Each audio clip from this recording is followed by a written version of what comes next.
It's time now for the big story, and this evening, as Israel plans to retaliate for the terror attack it suffered on the 7th of October, which has seen the deaths of over 1,000 innocent people, is flattening Gaza and razing it to the ground with the inevitable civilian deaths which will follow really the answer? Would such action be needlessly cruel and counterproductive, possibly hurting Israel, or is the wiping out of Hamas necessary for the very survival of the country? Well, let's speak to Captain Reserve of the Israeli Defense Forces, Eyal Hiram. Captain Hiram, thank you so much for joining us in the studio. First of all, can Hamas be eliminated? Is it possible? Absolutely. First of all, it's important to say a few years ago, we saw what's happened with ISIS. ISIS was destroyed. We don't have any ISIS today in the world. And this is exactly the goal of Israel right now with Hamas. Iran founded that tried to have an Islamic caliphate all around the region. We speak about Hamas in Gaza, about Hezbollah in Lebanon, about the Syrian forces, the Iraqi forces, and of course in Yemen. And what tries to done right now by the Iranian forces in encouraging more and more areas, proxies to join. So unfortunately, we had the horrible attack last week, and I heard from my friends, and unfortunately, I can say I lost 9 of my friends in this horrible attack last week on the Israeli villages, and of course on the peaceful music party. And they mentioned to me what is the situation that they face in the moment that they enter the villages after a long and intensive fight. And that was, of course, beheaded babies and women that were raped and were murdered in front of their families, and more horrible examples that the world haven't seen since ISIS. So similar for what happened in World War II when the UK attacked Nazi Germany. That was the only way to delete the Nazis from the world. That's what we should do right now, and I think that is why it's so important to have the back of the United Kingdom, of the United States, and more countries that understand that this is not just a local war between Israel and the Palestinians. By the way, this is not a war with the Palestinians. This is a war, as I see it, for the Palestinians people, because they are also been hostages by Hamas. Not as the almost 200 Israeli citizens that took last week by Hamas forces, but they are also living under a dictatorship.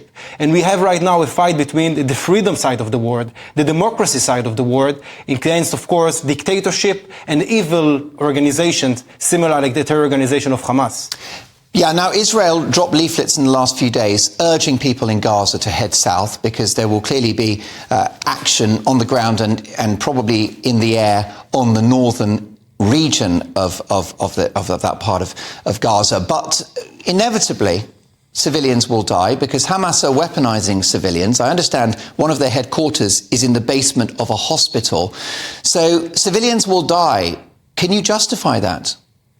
I think in every war, and we saw it also fighting ISIS, the world had a goal and we achieved it by fighting and destroying ISIS. Similar right now, Israel have no goal, of course, and I think we both agree about it, to kill citizens. But of course, Hamas, right now we saw pictures yesterday that Hamas themselves, they're the one who stopped their citizens going south because they want them as a human shield, of course. They actually advised people in Gaza to stay in the north. Yeah, we today been published a conversation between the Israeli Shin Bet, the Israeli forces, with a citizen in Gaza that said that Hamas took his keys for his car so he cannot go south. And unfortunately, the situation can be even worse, that they are threatening people for death if they will evacuate. But talking specifically about targets, if one of the cells is in the basement of a hospital, are you comfortable with Israeli forces bombing that hospital? I think we should ask this question differently. Should we have a world when Hamas exists? And the answer is not.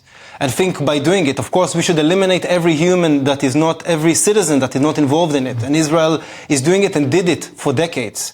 But unfortunately, if we will not be able to understand that Hamas is using the civilians as human shield, we will not be able to win this war. We will not have any goals doing it, but we will see it, unfortunately. Because I understand it's in the culture of the Israeli military to try to avoid civilian deaths. Can you give me detail about how you try to do that? I've been there firsthand. I've been there in 2014 in the war between Israel and Gaza. That was a much minimized war just to destroy 14 talents that have the same goal for what Hamas did last Saturday on the 7th of October, to enter and murder Israeli citizen, but then we were able to stop it before that. And in this operation, I saw firsthand and I was also briefed about it, how the IDF is dealing with citizens on the other side. They are not our enemy. We know exactly who is our enemy. But unfortunately, Hamas use it and understand that the IDF is a high moral standard. But this, of course, moral standard is important, and we keep it, and this is our DNA. Of course, similar for the United Kingdom, and of course for any other democracy that fight against these evil forces. But we still understand that by winning this war, we'll be able to do it just by destroying the headquarters of Hamas. And that's why they decided to build it below the largest hospital in Gaza, which is the Shifa hospital. So if you were the military commander of that operation, would you accept the bombing of a hospital to achieve the military aim?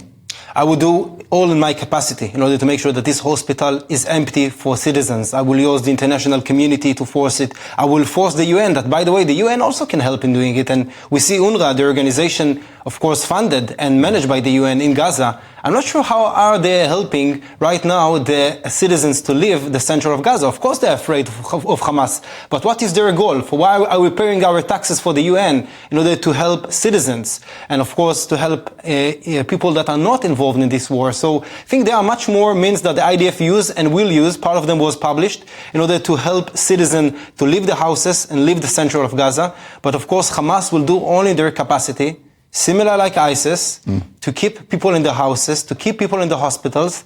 And this is, I think, right now why the international community is so important, both, of course, on bringing the hostages back to Israel. This is what we do here also in London. But larger than that, in helping and pushing every organization, including, of course, the UN and UNRWA, to make sure that they're helping citizens to leave the center of Gaza and go for the south. And for my viewers and listeners, when you mentioned you're referring to the IDF, that is the Israeli military, which is one of the most renowned in the world. The UN, you just mentioned the UN, they've condemned Israel's advice to Gazans to head south, and they've also condemned the blockade on water supplies and electricity. Is Israel breaking international law?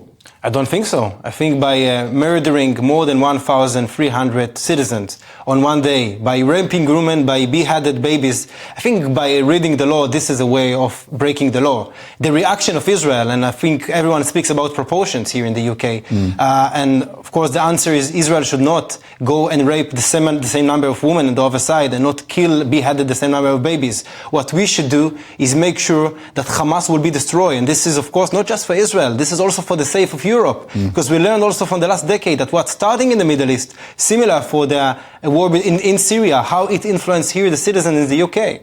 And right now what we should do is to make sure that for the sake of Israel, for the sake of the Palestinians, and for the sake of the entire world, there will be no organization in the world called Hamas. And all of its members, unfortunately, should die, because this is for the future of our Western world, of our freedom world. And I think for having more conversation like that cannot happen, of course, in Gaza. What would you say to those who argue the appalling attack, the terror attack by Hamas on Israel was revenge for Israel's treatment of the Palestinian people? I think they are murderers. That's the truth. If you are encouraged, and unfortunately, I've been interviewed by the BBC in the last few days. And my interview, by the way, how did that go? It cut in after 2 minutes. You know why? Because you were cut after off. 2 minutes, yeah. Because when the interview was started, I just corrected them. They said, we are happy to have Eyal Hiram. And they said about the militant attack of Hamas. And I just corrected and said, I'm sorry, this is not a militant attack. This is a terrorist attack. And every person that supports right now Hamas, unfortunately, is right now in the murderous list. If they do it by understanding who is Hamas and people who don't. But this is the truth. And unfortunately, in the BBC, they haven't waken up yet understanding that Hamas is also threatening the future of the United Kingdom. Why is Israel the only country in history that gets attacked when it's attacked? I don't know. Maybe because it's the easiest. I don't know. It's because this awful terror attack happened just over a week ago. And now Israel is somehow on the defensive. And Jewish people are facing abuse and death threats in this country and across the free world. Yep. Unfortunately, this is the situation we face right now. And this is why we all remember that before 6:30 in the morning on the 7th of October, last Saturday, Israel had no goal entering Gaza. And of course, no goal also by destroying Hamas. We tried to live with this terror organization. But as we do understand, if the IDF, the Israeli Defense Forces, would not be in the south, unfortunately it took a few hours to get control and thousands of citizens were murdered. But if the IDF would not come there, we can just imagine what happened. The Hamas terrorists will continue to go all around Israel, and then we can imagine stories that is more similar of what's happened in the Holocaust. And this is why the Jewish people in Israelis understand that this is our hardest day and the horrible day that the Jewish people had since the Holocaust, since World War II, right now, last Saturday, 7th of October, and we'll remember it forever.